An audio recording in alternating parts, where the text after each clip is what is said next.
শখের জিনিস বলে কথা, শখের জিনিসটা কিনেই ফেললাম ফাইনালি। হ্যালো এভরিওয়ান, আসসালামু আলাইকুম। আশা করছি যে যেখানে আছেন ভালো আছেন, সুস্থ আছেন। আল্লাহর অশেষ রহমতে আমিও অনেক ভালো আছি। আজকের আরেকটি ব্লগে সবাইকে ওয়েলকাম করছি।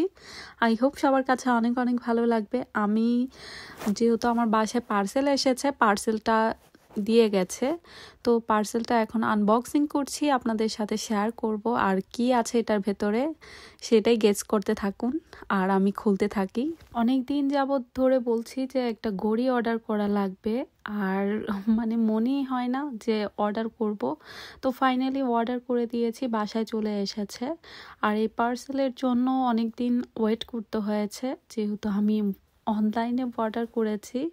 তো যাই হোক, আর এই ঘড়িটা বেশ বড় সড়ই আর খুবই সুন্দর, আর যখন দেওয়ালে লাগিয়েছি আরো বেশি সুন্দর লাগছে। আমি অন্যরকম ঘড়ি অর্ডার করতে চেয়েছি, বাট আনোয়ার বলল যে এই ঘড়িটাই নাকি অনেক বেশি সুন্দর লাগছে, আর ঘর নাকি একটু ভরা ভরা লাগবে, দেখতেও অনেক সুন্দর লাগবে। আমার কাছে মূলত যা ভালো লাগে আর যে জিনিসটা আমার কাছে দেখতে সুন্দর লাগে সেটা আমার কিনতে হবেই। আর আমি কখনো টাকার দিকে তাকাই না, আমি সব সময় চেষ্টা করি যে যেটা আমার পছন্দ বা যেটা আমার শখ সেটা আমি কিনে ফেলার জন্য, কারণ মানুষ পাচ্ছে কয়দিন, তাই না?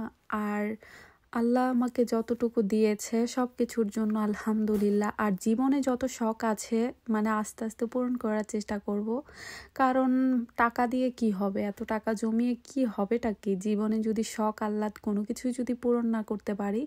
এটা হচ্ছে আমার কথা। আমার মতে এত টাকা জমিয়ে কি হবে, কারণ জীবনটাই যদি উপভোগ না করতে পারি। থাক, বেশি কথা বলে ফেলছি আমি। দেখেন তো আমার ঘড়িটা কেমন হয়েছে, দেওয়াল ঘড়িটা খুব বেশি সুন্দর হয়েছে নাকি কেমন হয়েছে আমাকে কমেন্ট সেকশনে কমেন্ট করে জানাতে ভুলবেন না। অবশ্যই কিন্তু কমেন্ট করে জানাবেন। বেচারা ক্যামেরাম্যান, যেইভাবে ভিডিও করতে বলি সে আবার অন্যরকম ভাবে ভিডিও করে ফেলে, একভাবে দেখিয়ে দিয়ে আরেকভাবে করে। এরকম কার কার সাথে হয় আমাকে কমেন্ট করে জানাবেন। একভাবে ভিডিও করতে বললে ও ওর মতো করেই ভিডিও করে। আর যাই হোক, আমি পছন্দ হলেও বলি আর না পছন্দ হলেও বলি, কি করব, কিছু করার নেই। আর ও যেভাবে ভিডিও করে দেয় ওর মন মতো করে, অনেক সময় দেখা যায় অনেক পচা করে ভিডিও করে দেয়, আবার অনেক সময় অনেক সুন্দর করে ভিডিও করে দেয়। তো আমি আনোয়ারকে জিজ্ঞেস করি যে তুমি কি আমার সাথে রাগ করে কি পচা করে ভিডিও করে দাও, আর যেদিন আমার সাথে ভালো থাকো, আমার সাথে রাগ করো না, সেদিন দেখি সুন্দর করে ভিডিও করে দেয়। তো আমাকে বলে হ্যাঁ, আমি ইচ্ছাকৃতভাবেই তোমাকে পচা করে ভিডিও করে দিই যাতে তোমাকে পচা দেখা যায়।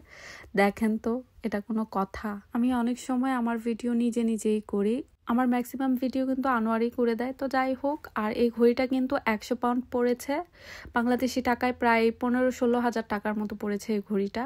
তো আজকে ভিডিওটা এই পর্যন্তই। সবাই ভালো থাকবেন, সুস্থ থাকবেন। আল্লাহ হাফেজ, দেখা হবে নেক্সট ভিডিওতে। Thanks for watching my video. Tata, bye bye.